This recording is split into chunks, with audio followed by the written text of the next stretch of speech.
Isang mapagpalang gabi po sa ating lahat. Ako po ang inyong lingkod, Pastor Ronald.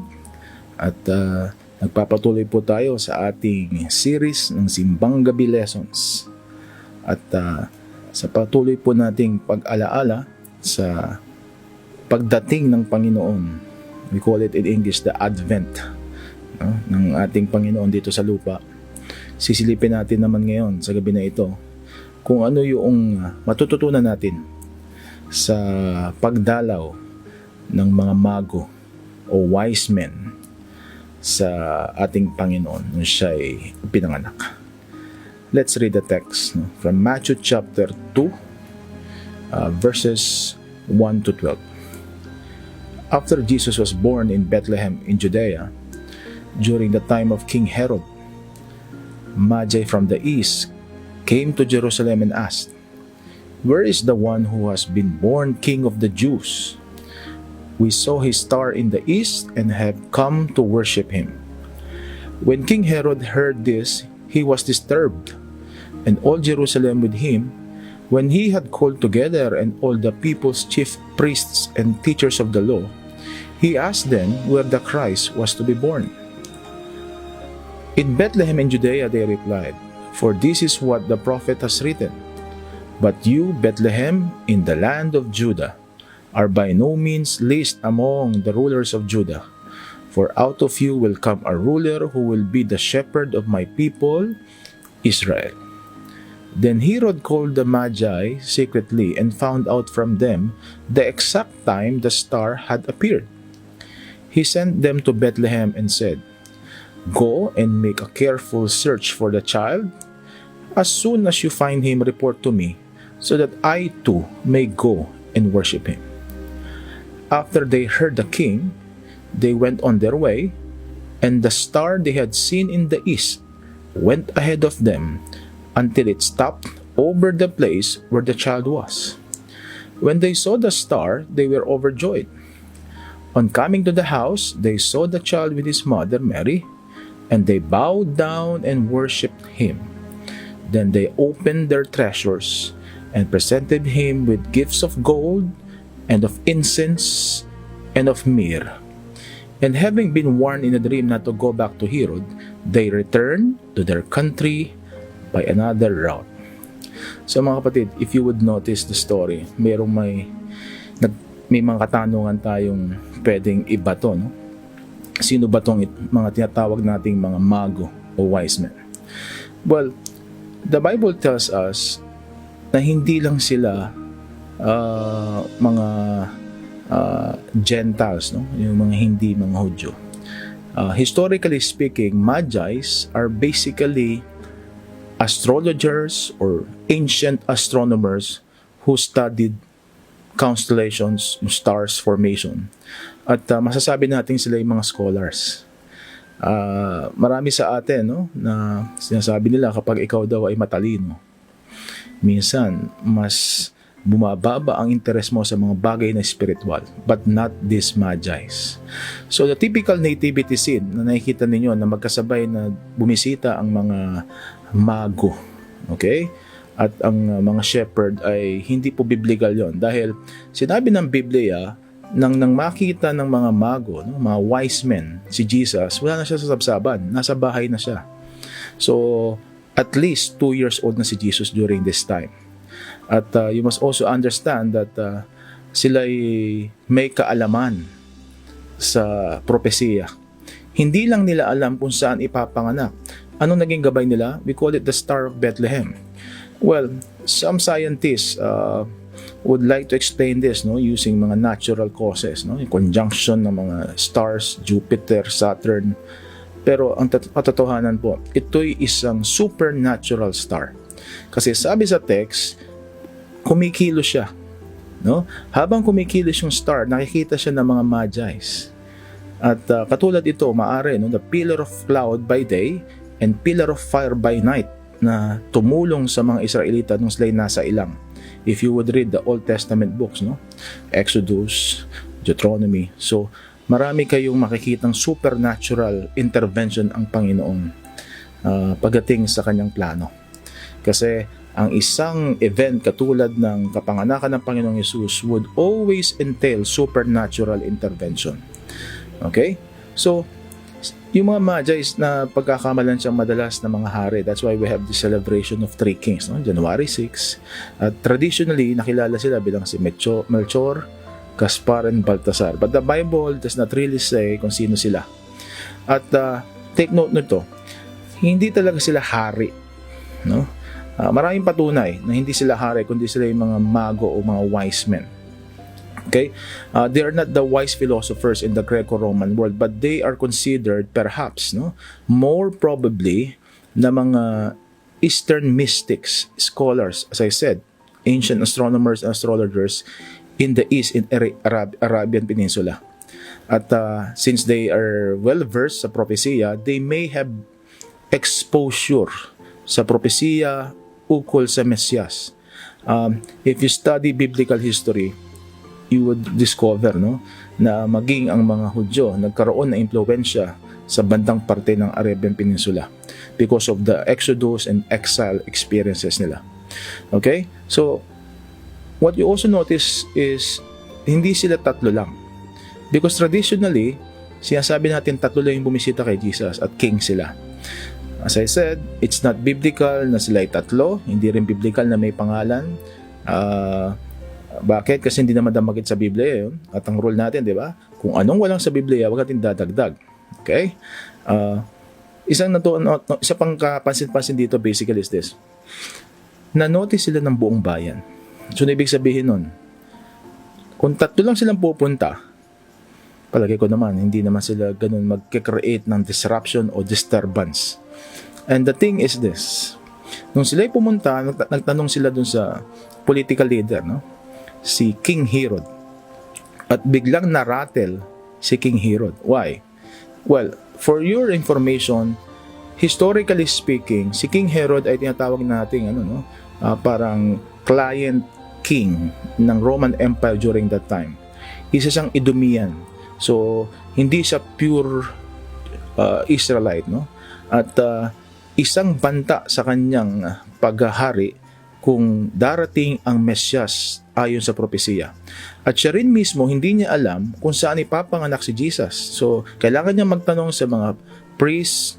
Well, primarily, they could be Sadducees and Pharisees, no? At doon pinaalam sa kanya through the prophecy of Prophet Micah, Micah chapter 5 verse 2, na ang Mesyas ay darating sa isang bayan at ang pangalan ng bayan ay Bethlehem. Well, for those of you who know kung ano yung ibig sabihin ng bayan ng Bethlehem, it means the house of bread. It signifies and symbolizes yung ministry ni Jesus as the bread of life. Okay? John chapter 6:35.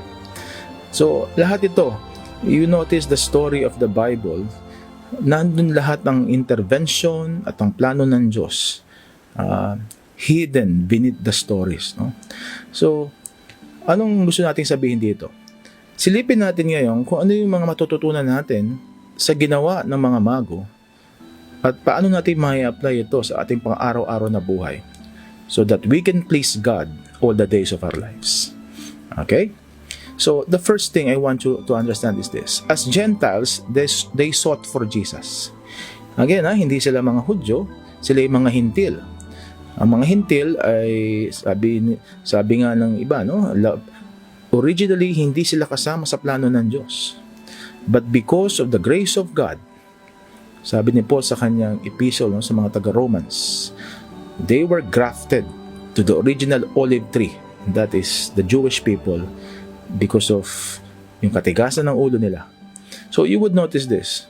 Kahit hindi sila mga Hudyo, they had this desire to follow Jesus.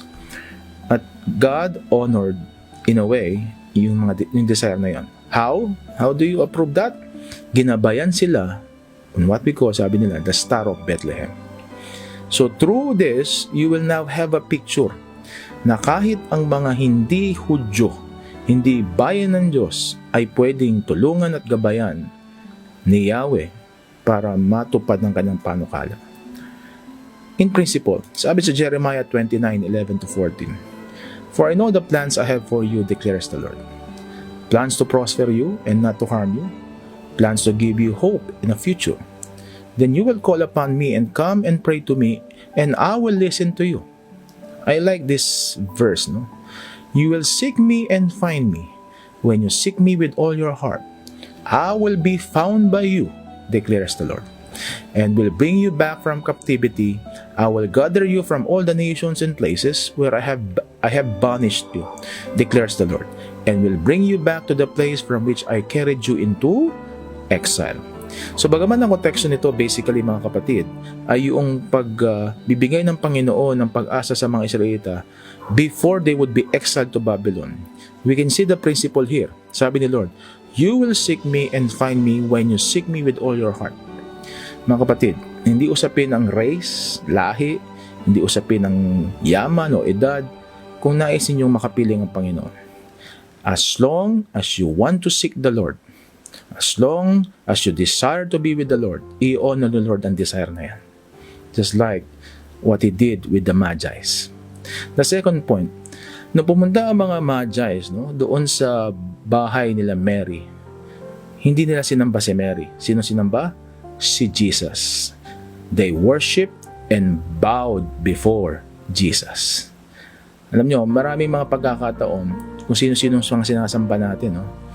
In this Christmas season, we must never forget na ang star, siya ang pinaka sentro ay si Jesus. Let's call Mary a blessed woman, pero she doesn't deserve our worship kasi tao lang siya. So ang sinamba ng mga mago, hindi si Mary, kundi si Jesus. So the principle I would like to lay down is this. If you want to please God all the days of your life, you must always worship Jesus. With your testimony, offer your bodies as a living sacrifice, Romans chapter 12, verses 1 to 2, as your acceptable form of worship. So sabi ni Lord, naghahanap siya ng mga tao na mag-aalay ng buhay para sa Kanya. Living sacrifices. And take note nyo to, there would be spiritual significance then with regard sa mga gifts nila. Di ba ano yung gift nila? That would be gold, frankincense, and myrrh.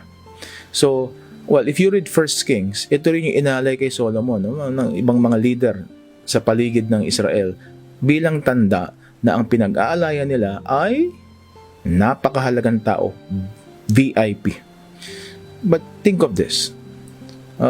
Gold symbolizes royalty. So, significantly, symbolically, as if they're saying, this child king is the Lord of all, the King of all. And then, we also have the myrrh. Saan ba ginagamit ang myrrh? Well, ang myrrh ay ginagamit sa pag-imbalsamo. Well, it could be significant, perhaps, of their knowledge that as they read the scriptures, this child king would someday offer his life for the ransom of many. Jesus is the Lamb of God who would take away the sins of the world. And the third thing is yung frankincense. Well, siguro nakaamoy na kayo ng insenso. Napakabango. And usually, frankincense is being used in temple worship. Well, we can see Jesus as our high priest. So, in a sense, mayroong mga spiritual significance tong mga gifts na ito. Deserving of a king, of a priest, and a savior. Tandaan niyo. So, they sought for Jesus, they worshiped and offered something for Jesus. And then the third thing is this, they obeyed God.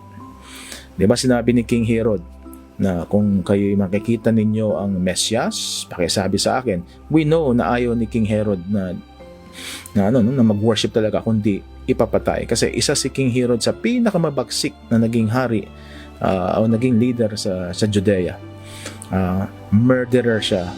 At isa sa mga pinapatay niya nga yung kanyang asawa at ang kanyang mga kapatid. At masyado siyang natuwa sa pag-expand ng kanyang kingdom. Marami siyang mga pinatayo. At isa sa pinayos niya basically ay yung Temple of Jerusalem. Nonetheless, ayaw niyang masasapawan ng kanyang kapangyarihan. So nung malaman ng mga mago yung gagawin ng ng hari, no? Because may warning sa kanila through a dream, they obeyed God. Because they would never sacrifice the child king whom they honor, whom they love. Okay? So, overall, ito yung mga attitude na nakita natin sa mga wise men. I have this favorite verse na, I should say, one of my life verses, na sabi nga nila, kung ikay matalino, kailangan matuto kang magmahal kay Kristo. Ang tunay na matalino, nagsusuko ng buhay kay Kristo. Wise men, sabi doon, seek for Jesus. Wise men would worship and bow down before Jesus. And then wise men obey Jesus. Jeremiah chapter 9, 23 to 24. This is what the Lord says. Let not the wise man boast of his wisdom, or the strong man boast of his strength, or the rich man boast of his riches. But let him who boasts boast about this, that he understands and knows me, that I am the Lord, who exercises kindness, justice, and righteousness on earth, for in this I delight, declares the Lord. Tandaan nyo mga kapatid, yung verses na yan. Jeremiah chapter 9, 23 to 24. Kung meron man daw tayo ipagmamalaki sa mundo, hindi yung katalinuhan natin, hindi yung kayamanan natin, kundi meron tayong relasyon sa Panginoon na nagbibigay papuri at kaluwalhatian sa Kanya. Sabi niya, ulitin ko ulit, but let him who boasts about this, that he understands and knows me.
So to end, I would like you to reflect on these questions. Number 1, do you really desire to be with Christ?